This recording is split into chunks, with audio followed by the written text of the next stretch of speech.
So hello नमस्कार दोस्तों। चलिए हम चलते हैं समांतर माध्य में। हमने क्या बताया था अभी? डिस्क्रीट बताया था आपको। डिस्क्रीट जो असतत श्रेणी थी, अब हम इसमें चलते हैं सतत श्रेणी की तरफ जो कंटिन्यूअस सीरीज है। ठीक है, जैसा आप देख पा रहे हैं सतत श्रेणी। ठीक है, अब इसमें चलते हैं। यहाँ पर देखिए कुछ पहले दिया गया है जो हमने इसके पहले भी बताया था कि समांतर माध्य दो विधियों से लगता है। इसमें जो बताए थे सतत श्रेणी और एक था असतत श्रेणी। ठीक है, तो इसमें क्या कहा है, जब वर्ग अंतरालों के रूप में दिए हो तो देखिए भाई, सबसे पहली बात तो अगर जब वर्ग अंतराल में न दिया रहे तो वो अलग जो एक जनरल मेथड था सिग्मा एफ एक्स बटे सिग्मा एफ वाली, और यहाँ पर भी वही रहेगा, लेकिन इसमें थोड़ी सी अंतर रहेगी। क्या कि अगर असतत श्रेणी है तो उसमें कुछ वर्ग दिया रहेगा आपको और थोड़े नंबर दिए रहेंगे। ठीक है, तो उसके आधार पर लग जाएगा। लेकिन जब यहाँ वर्ग अंतराल दिया रहे, क्या दिया रहे, वर्ग अंतराल के रूप में दिया रहे, तो उसके मध्यमान निकाल कर क्या निकालना होगा आपको? मध्यमान। हम मध्यमान आपको निकालना सिखा देंगे। ठीक है, कैसे मध्यमान निकाला जाता है। पिछली धारा की विधि का प्रयोग करते हैं। ठीक है, जो पिछली वाली विधि थी उसी का प्रयोग करके आप कर सकते हैं बहुत आसानी से। देखिए कैसे, कुछ क्वेश्चन क्या कह रहा है, कुछ विद्यार्थियों द्वारा प्राप्तांक आपका निम्न है। कुछ विद्यार्थी उनके प्राप्तांक है। ठीक है, समांतर माध्य ज्ञात करिए। अब देखिए ये प्राप्तांक दिया है, ये वर्ग अंतराल कह सकते हैं आप इसको क्या कह सकते हैं? वर्ग अंतराल। ओके, तो 0 से 10 है, 10 से 20, 20 से 30, 30 से 40 और 40 से 50 है। ये चीजें आपको समझ में आ रही हैं। यहाँ है विद्यार्थियों की संख्या। विद्यार्थियों की संख्या को आप बारंबारता मान सकते हैं। क्या मान सकते हैं? बारंबारता। ठीक है, 3, 13, 18, 12, 4 है। ठीक है, अब यहाँ पर देखिए जो वर्ग अंतराल है हमने यहाँ पर रख दिया। मध्यमान कैसे निकलता है, हम दो विधि से बताते हैं। देखिए सबसे पहले आप क्या है, 0 + 10 बटे 2 करिए तब निकल आएगा। 0 + 10 बटे 2 करिए तब निकल आएगा। और सेकेंड, जनरली आप 0 और 10 के बीच का आंकड़ा ले लेंगे, वही आपका मध्यमान हो जाएगा। तो ये अगर ये नहीं निकाल पाते तो ये बहुत आसान है। 0 + 10 करेंगे तो बटे अगर काटेंगे तो आपका 5 आ जाएगा, और ये भी मध्यमान निकालने के लिए 5 आप जनरली जानते हैं। तो 0 से 10 के बीच में 5। अब 10 से 20 के बीच में निकालना है, 10 + 20 30 हो जाएगा, बटे 2 करेंगे तो आपका क्या आ जाएगा? 15।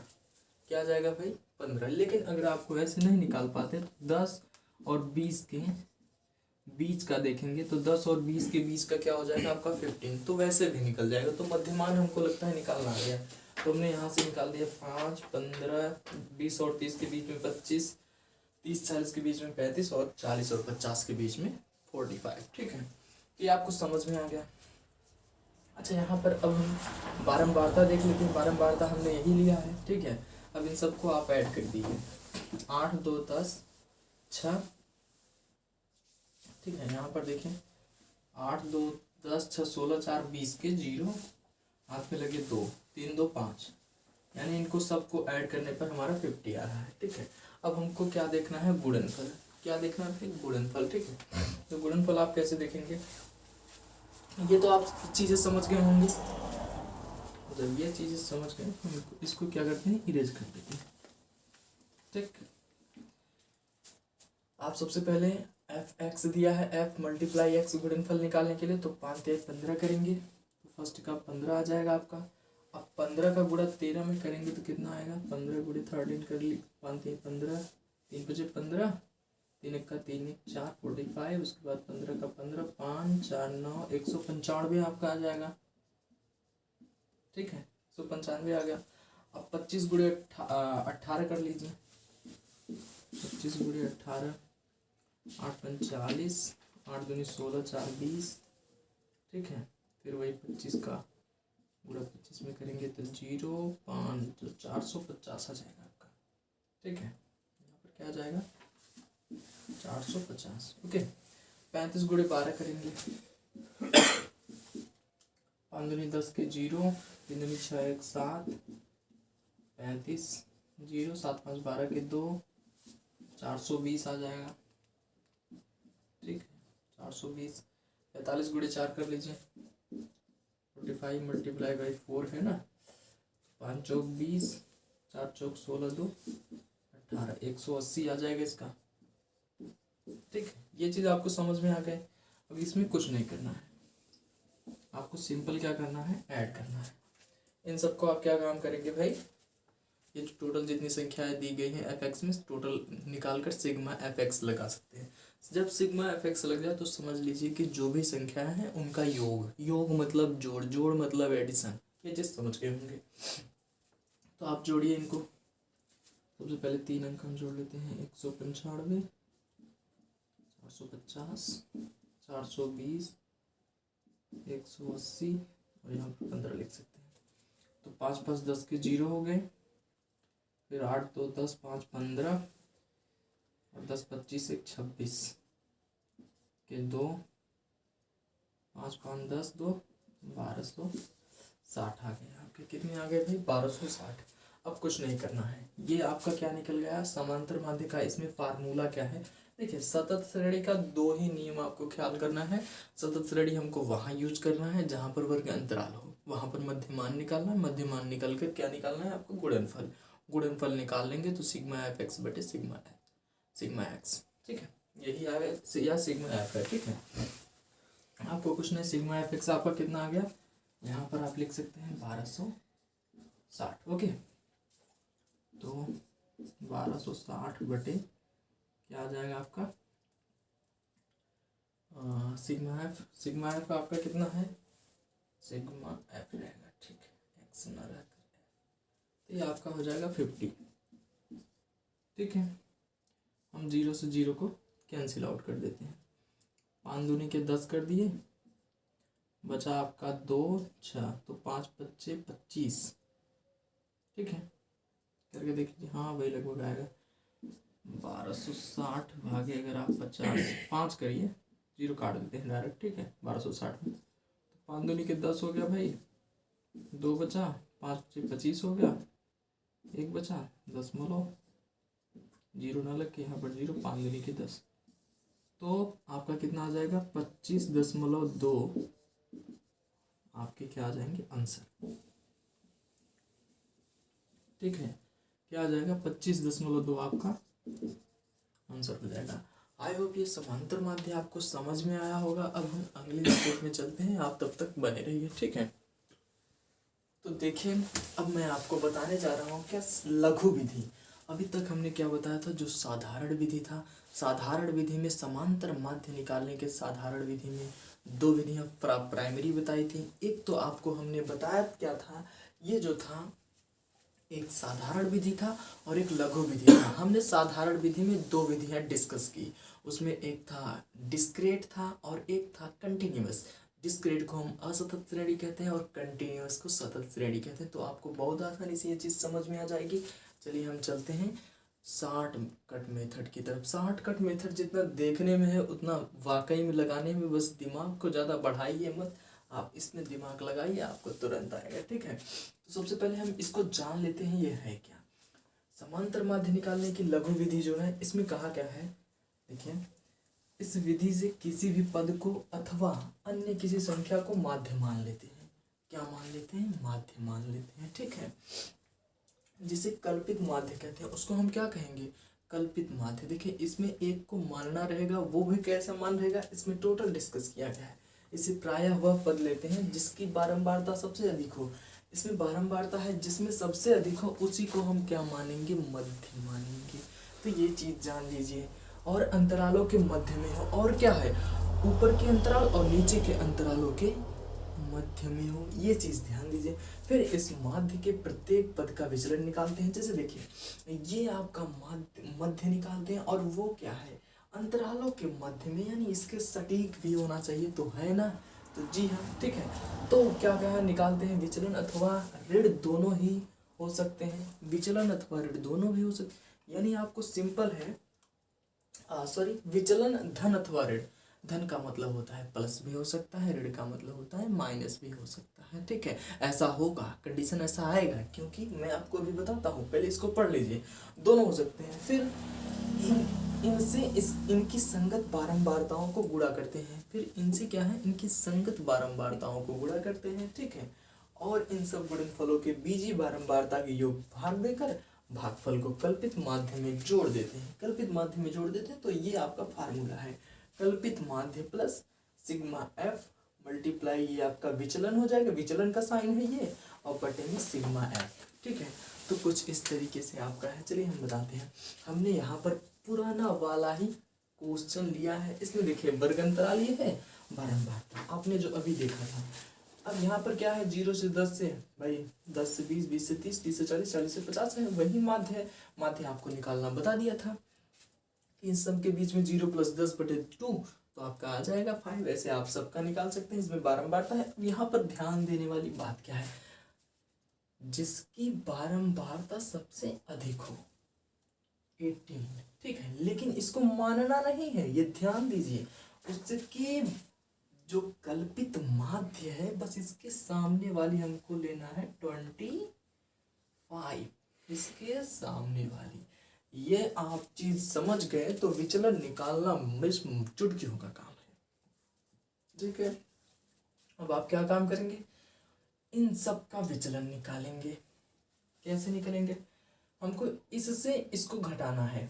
एक बात ध्यान रखिए, आप 5 में 25 को घटाइए। ध्यान दीजिए मैं क्या कह रहा हूँ, 25 में 5 को ना ना ना ना दिमाग भी मत लगाइए कि 25 में 5 को घटाने के लिए सर उल्टा बोल रहे हैं, सर सीधा बोल रहे हैं कि 5 में 25 को घटाना है तो -20 आएगा। 5 में 25 को घटाएंगे बराबर -20 आएगा, तो यही आपका होगा -20। ओके, अब 15 में 25 को घटाइए तो क्या आएगा, -10 आएगा। ठीक, -10 आएगा, लेकिन जब 25 में ही 25 को घटाएंगे तो 0 आएगा।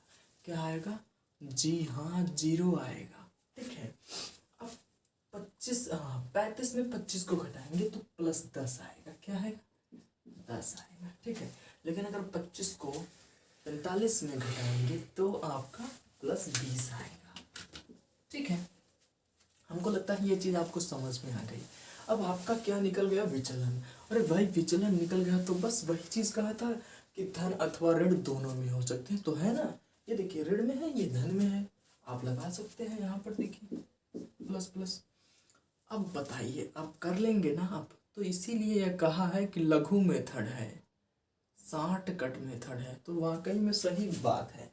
अब इसको गुणा करिए, 3 दूना के 6 -60। अब 13 का गुणा 10 में करेंगे तो कितना आएगा, 130, लेकिन ये माइनस में रहेगा। अब भाई 0 का गुणा 0 में करेंगे, 0 का गुणा किसी में भी करेंगे तो आपका 0 आएगा, इसमें नो डाउट। 0 का गुणा किसी में भी करेंगे तो 0 आएगा, लेकिन यहाँ पर 12 का गुणा अगर 10 में करेंगे तो 120 आएगा, और 4 का गुणा 20 में करेंगे तो कितना आएगा, 4 दूनी 8, 80 आएगा। ठीक है, ये चीज़ समझ में आ गया। अब आपको क्या करना है, इनको क्या करना है, निकालना है। अब गुणा किसका करेंगे आप, गुणनफल f मल्टीप्लाई, ये है आपका विचलन का साइन, इनका करके सिग्मा लगा देंगे, f मल्टीप्लाई विचलन, सॉरी बराबर ये हो जाएगा आपका। अब इनको देखिए, 60 अब प्लस 130 कितना हो जाएगा, 190। क्या हो जाएगा, 190 होगा ना। अब ई प्लस में है, ई देखिए ई -190 आएगा, क्योंकि ई माइनस माइनस है भाई, इसका ध्यान मत दीजिए। और ये दोनों प्लस प्लस है, और जब दोनों प्लस प्लस हैं तो 80 कितना आ जाएगा, ये 200, लेकिन ये प्लस में है। अब घटा दीजिए, ये माइनस में है, ये प्लस में है, तो 190 अगर +200 में घटाएंगे तो सीधा आपका आ जाएगा +10। आया ना समझ में, तो +10 आएगा। अब देखिए हमको बारंबारता को जोड़ना है, हमको क्या करना है भैया, बारंबारता को जोड़ना है। यहाँ तक तो हमको लगता है समझ में आ गया, ये आपका फार्मूला है। ठीक है, +10 आया। ठीक है, अब कुछ नहीं करना, देखिए सिंपल इसको जोड़िए, कितना आ रहा है भाई, 4 2 8, 8 8 16, कितना है भैया, 16 3 3 6, 20। ओके, तो देखिए 20 के 0 1 2 3, 3 2 5, 50 हो गया। ठीक है, अब फिर से अगर नहीं समझ में आया तो जोड़ दीजिए।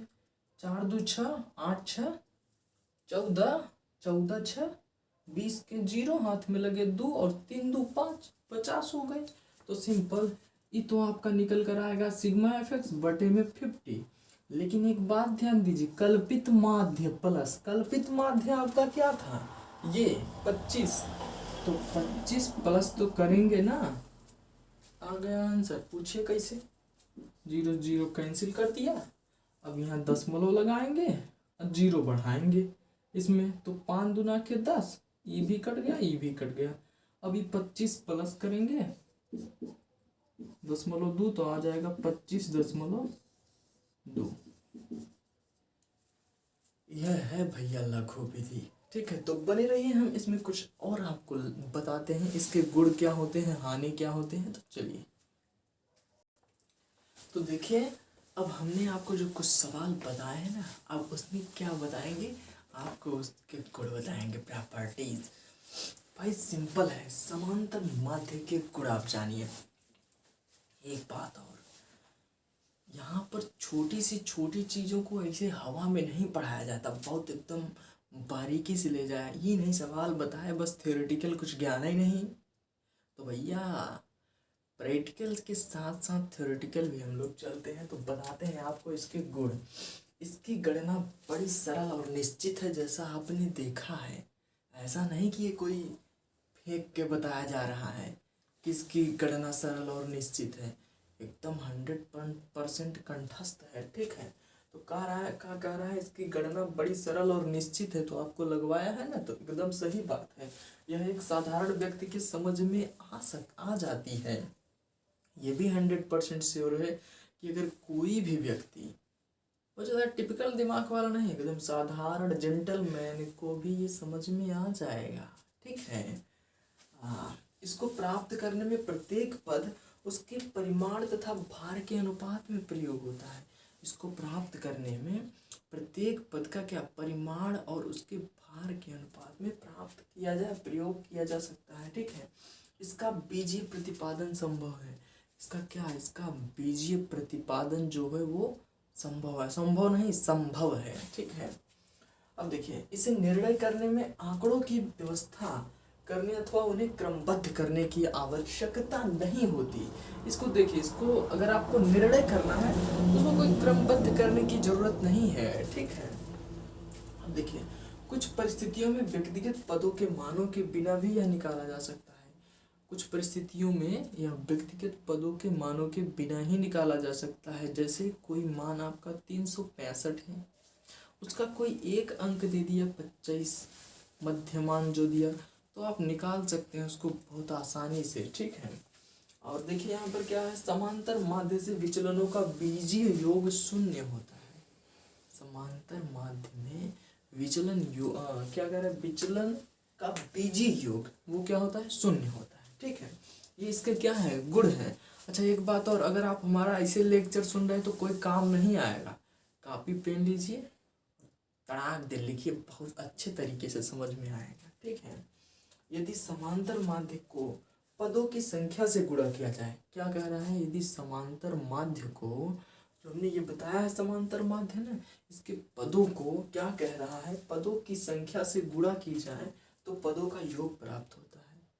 यार गजब चीज क्या बता रहा है, अगर इसके पदों को पदों से गुणा किया जाए तो इसका योग प्राप्त होता है, यही बता रहा है, जो किसी माध्य के लिए संभव नहीं, जो और किसी माध्य के लिए संभव नहीं, लेकिन समांतर माध्य में वो संभव है। ठीक है, तो यहाँ पर अंतिम आपका गुण क्या है, यह प्रतिदर्शों के घट बढ़, सिंपल फ्लक्चुएशन जो है ना, इसमें कोई प्रभाव नहीं पड़ता, से बहुत कम प्रभावित होता है, यानी ज़्यादा प्रभाव नहीं पड़ेगा। ठीक है, तो हम इसके दोष की तरफ चलते हैं। आपको गुण हमने बता दिया, अब हम इसको दोष की तरफ ले चलते हैं।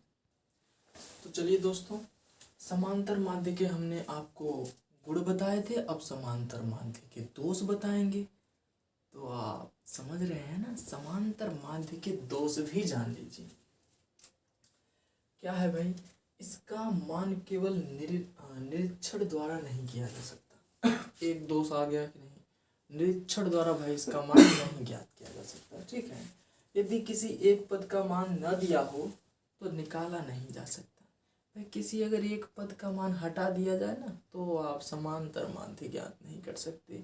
यही इनके क्या है, दोष हैं। ठीक है, यदि बारंबारता वक्र दिया हो तो उस पर स्थान निर्धारित नहीं किया जा सकता। अगर आपको बारंबारता वक्र दे दिया जाए तो इस पे कोई स्थान आप निर्धारित नहीं कर सकते। ठीक है, चौथे में क्या है, इसमें प्रत्येक पद का उसके भार के अनुपात में प्रयोग होता है। जो इसका पद होता है अलग अलग या फिर प्रति एक कह सकते हैं, जो प्रति एक होता है वो क्या होता है, इनके भार के अनुपात में प्रयोग होता है। ठीक है, इसलिए इस पर चरम मान वाले पदों का बड़ा प्रभाव पड़ता है। जो चरम मान वाले पद होते हैं उनका बड़ा प्रभाव पड़ता है, जिसके कारण कभी कभी असामान्य फल प्राप्त होते हैं, यानी गलत आंसर आ जाते हैं। ठीक है, इसका प्रयोग ऐसी गुणात्मक सामग्री में नहीं हो सकता जिसका संख्यात्मक मान निकाला न जा सके।